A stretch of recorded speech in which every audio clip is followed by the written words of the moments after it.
I want to end this class by giving you the 4 leadership lessons that I would give for my life. When I first started teaching this course, at the very end, students would come up to me and ask what my leadership goals or thoughts on leadership were. They had heard a lot about what other authors thought, and they wanted my opinion. And at the time, I didn't have one. And so I started collecting some thoughts and notes, and I came up with 4 that I think are very pivotal, and you can take them or leave them. I'm not trying to make disciples out of anybody. Like Alan Watts said, when a bird sings, it doesn't sing to advance music. It simply sings because it's made to do so. And in that same spirit, I give these lessons to you now. This is something that I love to do and something that I have a lot of passion for. And so here you go. Leadership lesson number 1 that I've learned over decades of studying the topic is if you want to change people, you stay close to them and you change yourself. The greatest teacher is the one that models the way positively, openly, and through life-giving relationships that foster growth, trust, and change. Negative and oppressive people are not good for learning.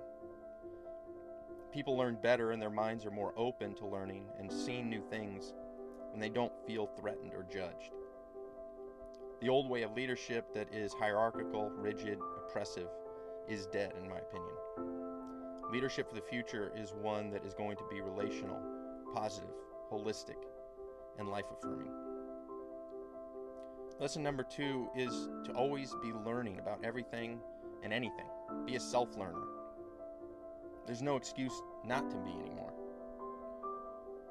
Many of us have a device in our pocket that we can whip out and it'll answer any question we have about anything.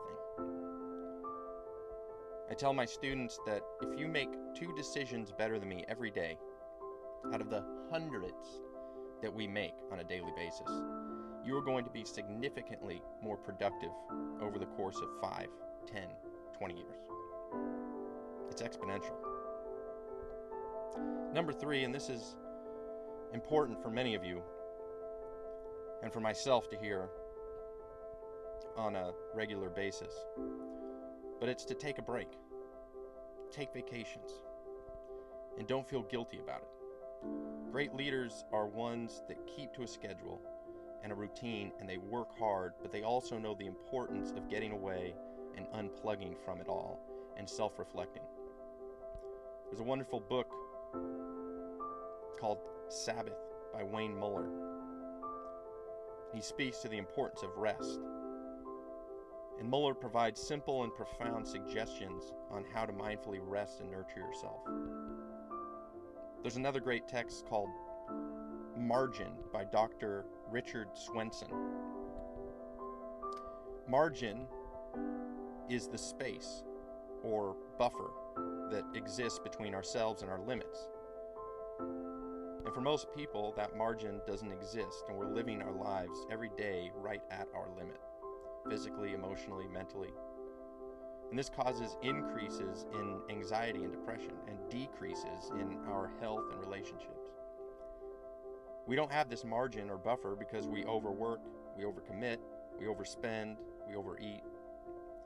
We spend too many hours in the office, we accumulate too much debt, we spend too little time in silence and solitude, we neglect nutrition and exercise and rest, and fail to nurture important relationships in our lives. What we need is a strict regimen of lifestyle changes that will help us cultivate margin in our bodies and our souls, in our calendars and our budgets. And this calls for discipline, intentionally, and a great deal of mindfulness. And just allowing ourselves to take a break and take a vacation. And finally, number 4 is to trade judgment in for curiosity. One of the biggest revelations for me was realizing that not everyone saw things the way I saw them. Not everyone experiences a phenomenon the same way. What is good for the cat is chaos for the mouse, type of thing. And once I really got that, it was liberating. We are all viewing this reality through different lenses, and that's okay. We shouldn't judge people because they were born at a different time, in a different place, with a different set of parents, with different belief structures forced on them. We all get a unique lens provided to us when we enter this world, and we don't have any say in that. I found that I judge people when I think that they had a choice and they made the wrong one. But the more you understand how little free will we have and how little say we had in the situation we were born into and the genes that we would inherit, the more compassion you have for people. Because you realize that none of us had a choice. We're all just here, being. And that's okay, just live. Several years ago, a mentor of mine told me, when you receive your degree, you not only get a spot at the important person's table, but you are expected to have an opinion. I ask you and your colleagues to think about this as you move forward. From here on out, once you get your degree, others are going to look to you for your opinion. What will your opinion be? And what will that opinion be based on? Whether we think it's fair or not, the hard reality is that with educational accomplishments comes a great deal of power. And how you use that power will have immense implications and ripple effects. Paulo Freire, Brazilian educator and philosopher, argued that the role of a leader was to liberate, and to be liberated with the people. He believed that the fundamental theme of this generation was that of domination, which implies the opposite, the theme of liberation as the objective to be achieved. And this liberation was for both the oppressor and the oppressed. However, before we can take that step to liberate and heal others, we have to first heal and liberate ourselves. Carl Jung, Swiss psychologist and philosopher, contended that self-liberation happened when we confronted our shadows. And he stated, quote, "The shadow shows itself most directly in how we project the blame of our experience of life onto somebody else, the environment, or God, how we perceive God. And this reinforces a life of mediocrity, low awareness, and a lack of clarity on how to love and heal. The shadow wants to blame rather than take responsibility.